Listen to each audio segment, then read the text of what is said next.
Just get the fucking intro right. This is like a 20th take, for God's sakes. It's so easy. It's just a few lines. Just get the friggin' intro right.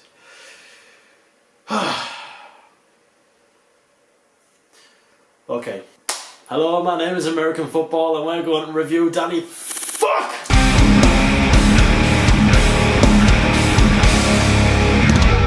Hello everybody and welcome to Danny Reviews, and today we're going to be looking at the new American Football album, LP3. So American Football, the absolute legends of emo, left behind in 1999 their self-titled debut album, American Football LP1, which is probably one of the most influential and most breathtaking albums in not just emo history, I think just of all time, pretty much. It's an album that I admire very, very much, and I still listen to it pretty frequent to this day. I think it's an album that will stand the test of time. It's become so influential to bands that are emo, math rock, that are post-rock, post-punk, like them type of bands. Like, you can definitely hear their influence all over them. It's an album that is just absolutely beautiful, yet still sad and emotional sounding, but it's articulated perfectly well. Like, especially if you're into that sort of like math guitar sort of riffage. And yeah, they released that album and they were gone. They were gone for a very, very long time. But 17 years later, American Football came back and they started doing some live shows. And then they released their second album, LP2. And as you can imagine, like, after 17 years off, everybody who were into that band just lost their shit. Like, especially people who didn't really grow up with American football properly, because the first album came out in 1999. So a lot of young people obviously weren't old enough to go to like these gigs back in the day. Like, same here. Sold out loads and loads of shows when they came back and reunited, and got all these major festival slots, and it was looking great.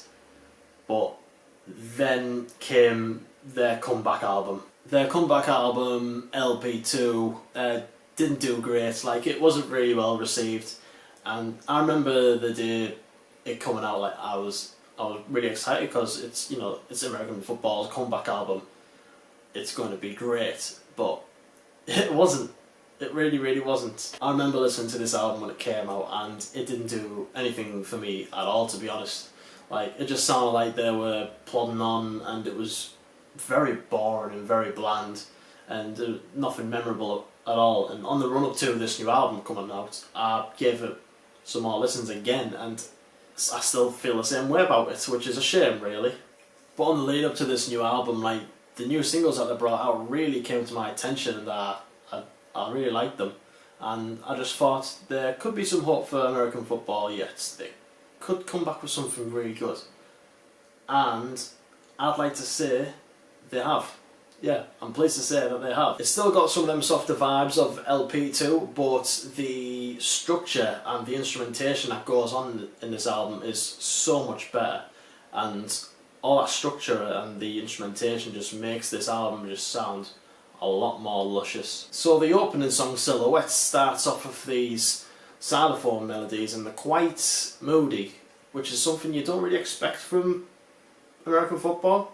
They're quite moody, and you've got this dark synth that sits quite subtle in the mix. And them synths create quite a bit of ambience within the track, and it's quite reoccurring throughout the album. The guitars on this album are a lot cleaner as well, and they're quite airy with some of the effects that are added onto them, and some of the more melodic sort of lead lines are very much, pretty much sort of caked in like delay and reverbs, and to the point where it sounds quite shoegazy in some of the tracks. And we still have them nice drums going on through the tracks as well, and they sound nice and simplistic, but you still get them complex passages with time signature changes that's quite apparent on some of the previous work as well, that they're quite known for. Also, I've got to say, it's great to hear Mike Kinsella's vocals. They're sounding a lot more interesting.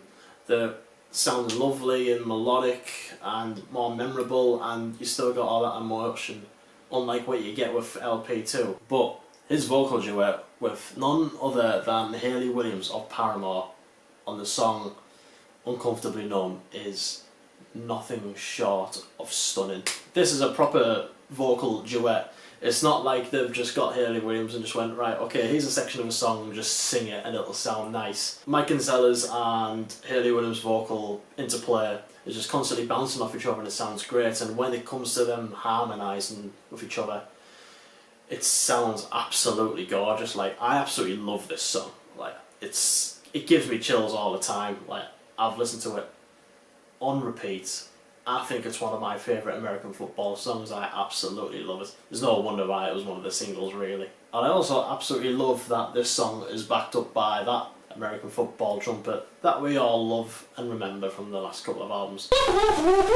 There's a lot of subtle instrumentation throughout this album that I don't think American football have experimented with before on any of the previous albums. Like on the songs Hair Apparent, like you get like the odd flute lead section, and there's also these bits of like twinkly piano like lead lines which sound really, really nice. And you'll also get these glacial sounding keys on the track I Can't Feel You, which features Rachel Goswell from Slow Dive. And much like the Hayley Williams track, like the vocal interplay is just really, really nicely done. And with those glacial keys and Rachel's vocal interplay, you're getting like a darker sounding American football song.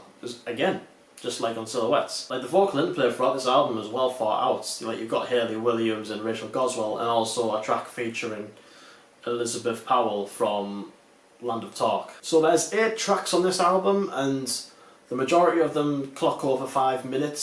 Some of them are getting close to 8 minutes as well, but none of these tracks seem to overstay their welcome. Like it's something you can really immerse yourself in. And I don't get bored listening to this thing at all. I think it's their most experimental album, and I think it is a true return to form. Like, this seems like the most natural progression for them from LP1 rather than what LP2 was. And this album is continuing to grow on me and grow on me and grow on me. Like, I've not put this album down for the past few days. I'm loving it. I'm enjoying it a lot. I'm going to give this album 9 out of 10.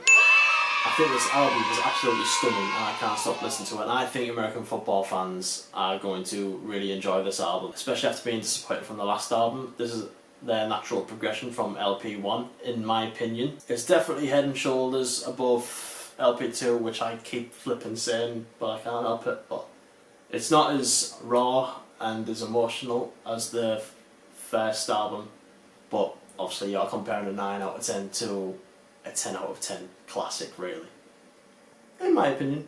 So thanks very much everybody for watching this episode of Danny Reviews. I really do hope you go pick up this album by American Football. I think it's absolutely stunning. Let me know in the comments below what you think about it and what I should review next maybe. And yeah, don't forget to like, subscribe and hit the bell notification thing if you want to see more reviews and see me being really awkward on camera like a dickhead. So yeah, thanks for watching. Bye.